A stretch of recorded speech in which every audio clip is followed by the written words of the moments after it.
So first டிஸ்க்ளைமராக என்ன போட்டுடலாம்னா இது ராட்சசன் அல்ல அப்படின்றத தான் போடணும். ஏன்னா இந்த படத்தில் என்ன பிடிச்சிருந்ததுலேருந்து போகிறேன். முதல்ல எனக்கு இந்த படத்தில் பிடிச்சிருந்தது இசை தான். First thing the real hero அப்படின்னா இசை. சீரியஸாகவே சொல்ல போனால் கிப்ரான் அவர்கள் வந்துட்டு ரொம்ப உழைப்பை போட்டிருக்காங்கன்னு சொன்னோம்.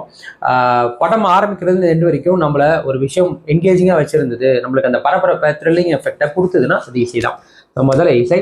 ரெண்டாவது சினிமாட்டோகிராஃபி அண்ட் எடிட்டிங். ஒரு த்ரில்லர் படத்துக்குரிய விஷயங்களை ரொம்ப அற்புதமாக கொடுத்துருந்தாங்க. அவுட் ஆஃப் த பாக்ஸ்லாம் போட்டு யோசிக்காமல் இந்த படத்துக்கு என்ன வேணுமோ அதை தெளிவாக ஜஸ்டிஃபைடாக கொடுத்துருந்தாங்க. ஸோ அந்த விதத்தில் அவங்க ரெண்டு டிபார்ட்மெண்ட்டுமே நல்லா ஒர்க் பண்ணியிருக்காங்கன்னே சொன்னோம். மூணாவது இந்த படத்தில் பெர்ஃபார்மன்ஸ்.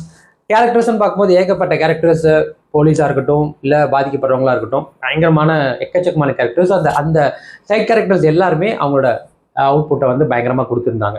ஸோ மெயின் கேரக்டர்ஸ்னு வரும்போது ஸ்டார்டிங் ஃப்ரம் செல்வராகவன், ஏன்னா அவர்கிட்ட தான் அந்த படம் ஆரம்பிக்கும். செல்வராகவன் அவர்கள் வந்து இந்த படத்தில் வந்து ஆப்வியஸ்லி அண்டகனிஸ்ட் வில்லனாக பண்ணியிருக்காரு. அவர் வர சீன்ஸ் எல்லாமே, அவரோட காட்சிகள் எல்லாமே நம்மளுக்கு அவர் என்ன பண்ண போகிறாரு அப்படின்ற ஒரு டவுட்டை கொடுத்துட்டே இருக்கும். அடுத்து என்ன நடக்க போகுதுன்ற விஷயம். விஷ்ணு விஷால் பர்ஃபார்மன்ஸ்னு வரும்போது ரொம்பவே நல்லா பண்ணியிருந்தாரு. ஆக்டிங்லாம் எந்த குறையும் இல்லை, கொஞ்சம் மெச்சூராகவே நடிச்சிருந்தாரு, நல்லா இருந்தது. மோரோவர் இந்த படம் வந்து அவர் மலையாளத்தில் எடுத்த மேனகா அப்படின்ற ஒரு வெப் சீரிஸோட ரீமேக்குன்னு சொல்லலாம், ஸ்பின் ஆஃப்னு சொல்லலாம், வாட் எவர் இட் இஸ். அதோட இதுதான். ஸோ திரைக்கதை எல்லாமே கிட்டத்தட்ட அந்த மாதிரி தான். ஸோ மலையாளத்தில் பண்ணதை திருப்பி தமிழில் பண்ணும்போதும் தமிழ் ரசிகர்களுக்கும் ஆப்வியஸியாக அந்த எக்ஸ்பெக்டேஷன் இருக்கும்.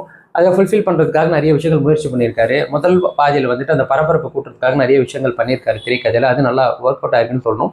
முதல் பாதியை தண்ணி ரெண்டாம் பாதிக்குள்ளே போகும்போது அடுத்தடுத்து நடக்கிற விஷயங்கள் நம்மளை என்கேஜிங்காக வச்சிருக்குன்னு சொல்லணும். அண்ட் தென் இந்த நான் சொன்ன மாதிரி இந்த லவ் போர்ஷன்ஸ், அந்த கேரக்டரே தேவையில்லை, அந்த ஃப்ளாஷ்பேக்லாம் தேவையில்லை. அதெல்லாம் ரொம்ப ஆக்வர்டாக இருந்தது, ரொம்ப வேணும்னே திணிச்ச மாதிரி இருந்தது. அந்த ஆக்டிங்குமே வந்து ரொம்ப வியர்டாக இருந்தது. எனக்கு இந்த படம் எந்த அளவுக்கு த்ரில்லிங்காக இருந்ததுன்னு பார்த்தீங்கன்னா 100க்கு வந்து நான் 60 கொடுப்பேன்.